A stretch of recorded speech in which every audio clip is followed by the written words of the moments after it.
حضرت حسین رضی اللہ عنہ کے بارے میں پڑھ رہے تھے۔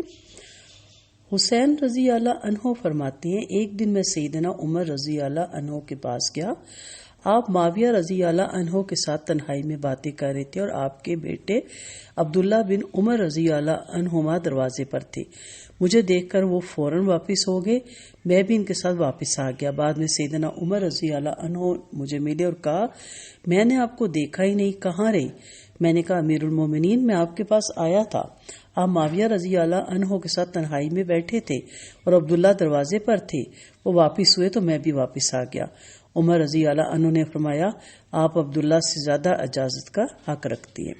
جب کبھی سیدنا حسین رضی اللہ عنہ سواری پر سوار ہونے لگتے تو عبداللہ بن عباس رضی اللہ عنہ ان کی سواری کی رکاب تھام لیا کرتے تھے اور ان کو اپنے لیے ایک نعمت اور اعزاز سمجھتے تھے۔ ازار بن حریر رحمۃ اللہ علیہ سے روایت ہے کہ عمرو بن عاص رضی اللہ عنہ کعبہ کے سائے میں تشریف فرماتے تھے۔ ان کی نظر سیدنا حسین رضی اللہ عنہ پر پڑی تو فرمایا، یہ زمین پر رہنے والوں میں سے آسمان والوں کو زیادہ محبوب ہے۔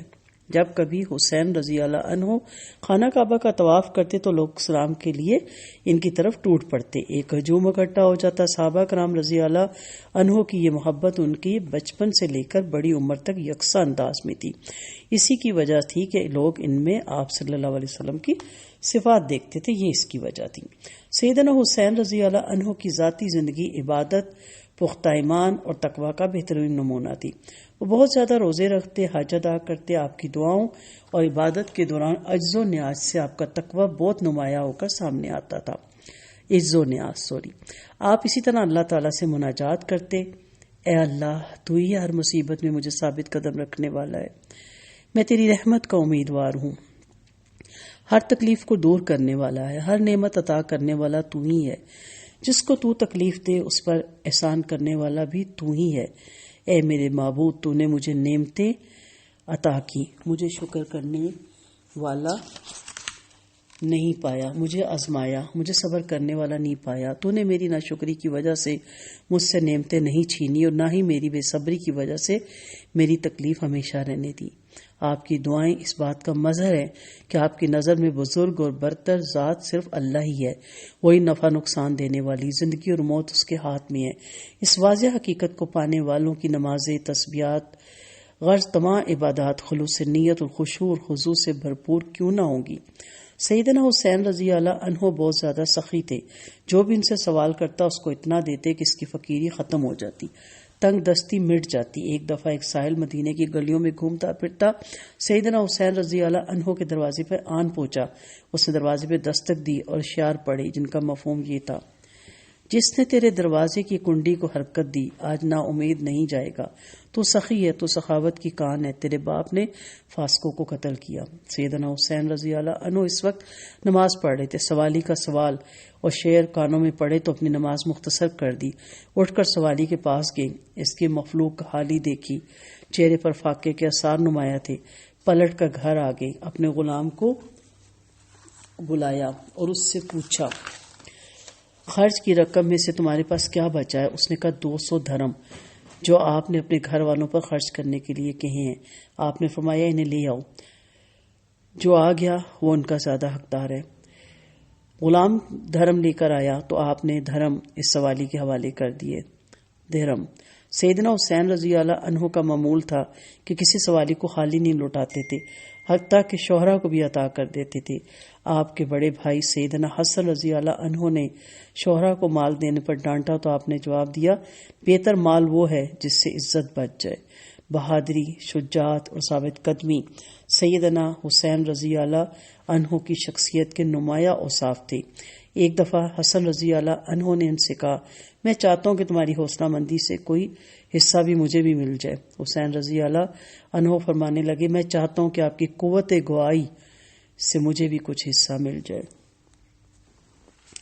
یزید بن معاویہ رحمۃ اللہ علیہ کی قیادت میں لشکر قسطنطنیہ کی طرف جا رہا تھا۔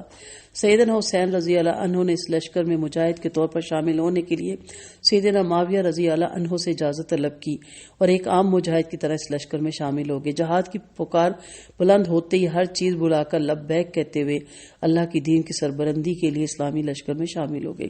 سیدنا علی کی شہادت کے بعد حسن رضی اللہ عنہ جب خلیفہ بنے تو حسین رضی اللہ عنہ نے اپنی خلافت سے دستبردار ہو کر اتحاد امت کے عظیم مقصد کی خاطر سیدنا معاویہ رضی اللہ عنہ کو خلیفہ تسلیم کر لیا تھا۔ سیدنا حسین رضی اللہ عنہ کو اس فیصلے سے ابتدا میں اختلاف رہا۔ جب حضرت حسن خلیفہ بنے تو حسن رضی اللہ عنہ نے اپنی خلافت سے دستبردار ہو کر اتحاد امت کے عظیم مقصد کی خاطر سیدنا معاویہ رضی اللہ عنہ کو خلیفہ تسلیم کر لیا تھا۔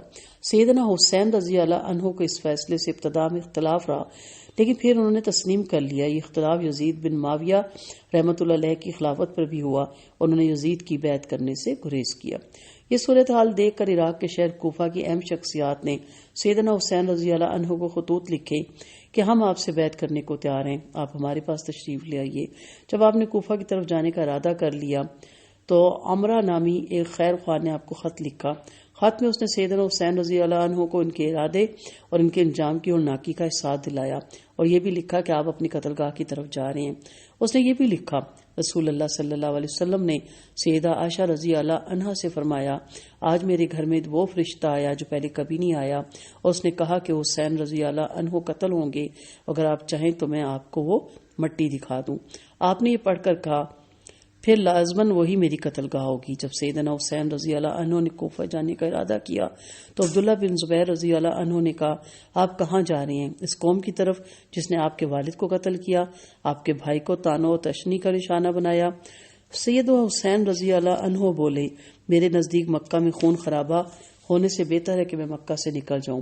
عبداللہ بن عمر رضی اللہ عنہ مدینہ تشریف لائے تو انہیں خبر ملی کہ حسین رضی اللہ عنہ عراق کی طرف چلے گئے۔ عبداللہ بن عمر رضی اللہ عنہ فوراً پیچھے گئے اور 2 راتوں کے فاصلہ طے کر کے ان سے جا ملے۔ ان سے پوچھا کہاں جا رہے ہو؟ فرمایا عراق جا رہا ہوں۔ اس وقت آپ کے پاس اہل عراق کی طرف سے لکھے گئے خطوط کے پلندے تھے۔ عبداللہ بن عمر رضی اللہ عنہ نے کہا آپ وہاں نہ جائیں۔ سیدنا حسین نے فرمایا یہ ان لوگوں کے خطوط اور بیعت کے ثبوت ہیں۔ عبداللہ رضی اللہ عنہ نے بہت کوشش کی کہ حسین رضی اللہ عنہ کو کوفہ جانے کا ارادہ ترک کر دیں، لیکن ناکام رہے۔ بالآخر انہوں نے حسین رضی اللہ عنہ سے معانقہ کیا اور فرمایا اللہ کے سپرد شہادت آپ کا مقدر بن چکی ہے۔ سیدنا حسین رضی اللہ عنہ اہل عراق کی پرزور دعوت اور ان کی بیعت کی بنا پر سمجھتے تھے کہ انہیں لازمی وہاں جانا چاہیے، لیکن اہل کوفہ نے اپنے وعدے کا پاس نہ کیا۔ انہوں نے بد عہدی کی۔ کربلا کے موقع پر سیدنا حسین رضی اللہ عنہ اور ان کے ساتھیوں کو گھیر لیا گیا۔ آپ نے اس موقع پر 3 شرطیں پیش کی۔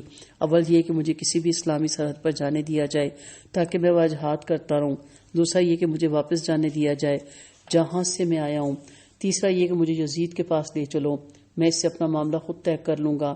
لیکن وہاں موجود یزید کے سپاہیوں نے اپنی باتوں پر اصرار کر کے آپ کی عزت اور خودداری کو چیلنج کیا، جس کے نتیجے میں آپ صلی اللہ علیہ وسلم کے محبوب، نبوت کے پھول اور نوجوان جنت کے سردار نے شہادت کے راستے پہ قدم رکھا۔ انہوں نے جس چیز کو حق سمجھا تھا اس کا دفاع کرتے ہوئے موت کو قبول کیا۔ بالآخر 61 ہجری 10 محرم الحرام کو آپ کی شہادت کا نہایت المناک ثانیہ پیش آیا۔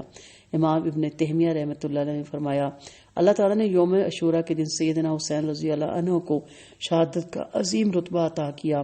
انہیں شہید کرنے والوں کے نصیب میں ذلت اور رسوائی لکھی گئی۔ یہ شہادت ان کے خاندانوں کی کوئی پہلی شہادت نہ تھی۔ وہ اس راہ پر چلنے کے ہمیشہ خواہش مند رہے۔ وہ اور ان کے بھائی جنت میں نوجوانوں کے سردار ہیں۔ اس سرداری کا تاج بھی ان کے سر پر اس لیے چمکا کہ ان کے نانا دنیا کے بہترین انسان ہیں۔ ان کی تربیت اور رہنمائی ہی نے انہیں یہ بلند مقام عطا کیا۔ سیدنا حسین رضی اللہ عنہ کی شہادت پوری امت کے لیے ایک بہت بڑا سانحہ تھا۔ شہید کربلا سیدنا حسین رضی اللہ عنہ کی چند فرمودات آپ کو سناتی ہوں۔ فرماتی ہیں جس نے سخاوت کی وہ سرداری حاصل کر لے گا، جس نے بخیلی کی اس نے ذلت کمائی، جس سے سب سے بڑا سخی وہ ہے جو اپنی ضرورت کے باوجود دیتا ہے، سب سے بڑا معاف کرنے والا وہ ہے جو بدلہ لینے کی طاقت رکھنے کے باوجود معاف کر دے، لوگوں میں سب سے اچھا وہ ہے جو صلہ رحمی کرتا ہے۔ جو کسی کے ساتھ بھلائی کرتا ہے اللہ تعالیٰ اس کو اچھا بدلہ دے گا، اور اللہ بھلائی کرنے والوں کو پسند کرتا ہے۔ سخاوت میں ایک دوسرے سے بڑھ چڑھ کر حصہ لیا کرو، ہدیہ اور عطیات سے تعریف کماؤ، اور جان رکھو کہ نیکی تعریف نیک نامی کا سبب اور اجر کا ذریعہ ہے۔ وآخر دعوانا ان الحمد للہ رب العالمین۔